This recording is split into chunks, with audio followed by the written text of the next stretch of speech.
Hello everyone, I'm RayAnushree, Assistant Professor, Government Gazetted Grade A Officer. If you are looking to become an Assistant Professor, then this video is for you.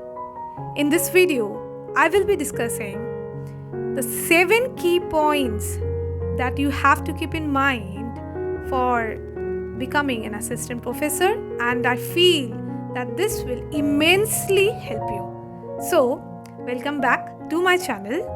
This is my episode 3 of the journey of becoming an assistant professor.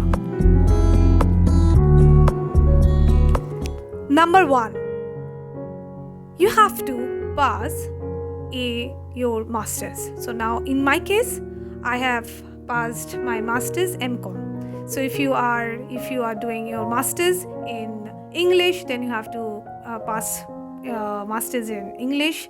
Then if you are doing masters in history or political science or Urdu, then you have to complete your post-graduation, your masters in that particular degree. I suggest that during your master's degree, you work really little bit hard so that you get good marks. Okay, so that is number 1, that you have to qualify your masters, your post-graduation with good marks. Other thing is that you can also, if you have already applied for MPhil, then MPhil will also be giving you an extra dividend. So post-graduation is must, and if you are having MPhil or you are already applied MPhil, then that will be also helping you. Next, number 2 is the very important entry step of this becoming an assistant professor is qualifying NET or SET. So if you are qualified NET, then you are eligible to apply for assistant professor all over India. So that is the main benefit of qualifying UGC NET. So sometimes some students may face little bit difficulty in qualifying NET.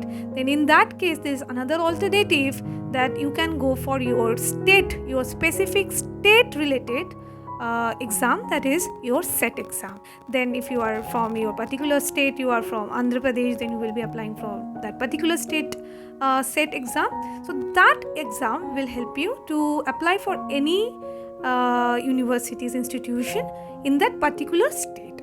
Otherwise, NET will be giving you the benefit of applying for assistant professor in all over the country. So that will be your entry gate, you can say that. Okay, so number 3, that is work experience.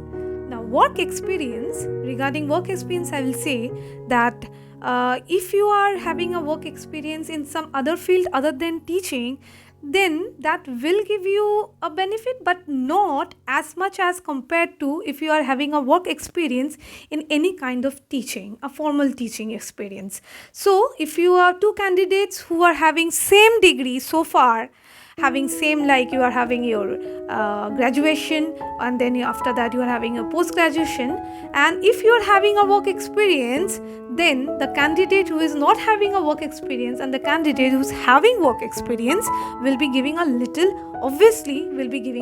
preference higher than that first candidate. So he will be getting an extra dividend, definitely.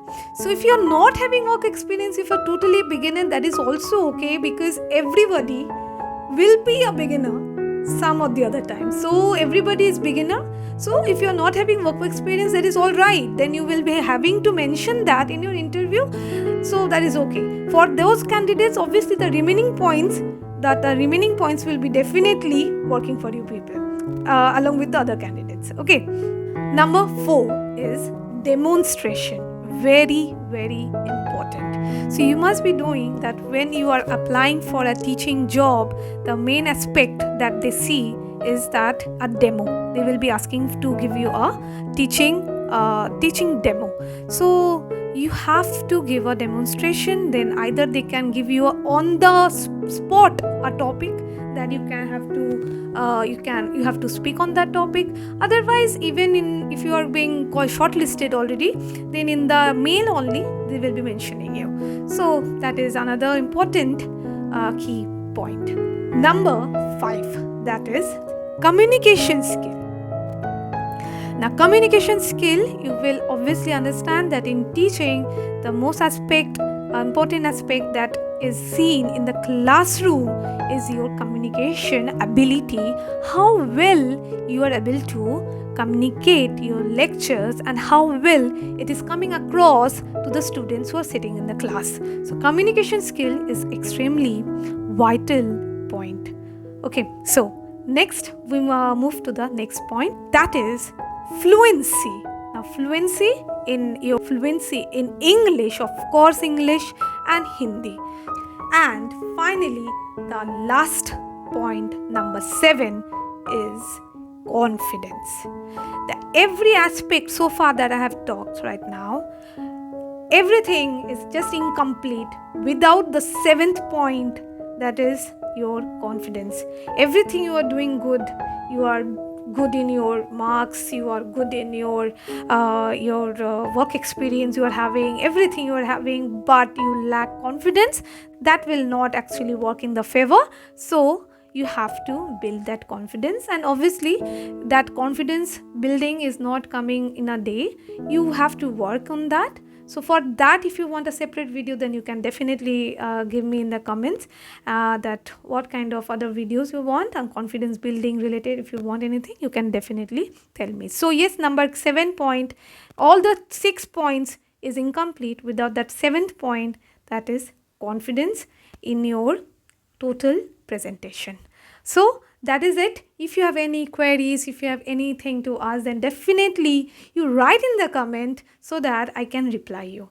I will be meeting you in my next episodes. If you like this video, then definitely you like the videos, that will really motivate me to come with further videos. And definitely if you are new to the channel, please subscribe to the channel and आप ये share भी कर सकते हो.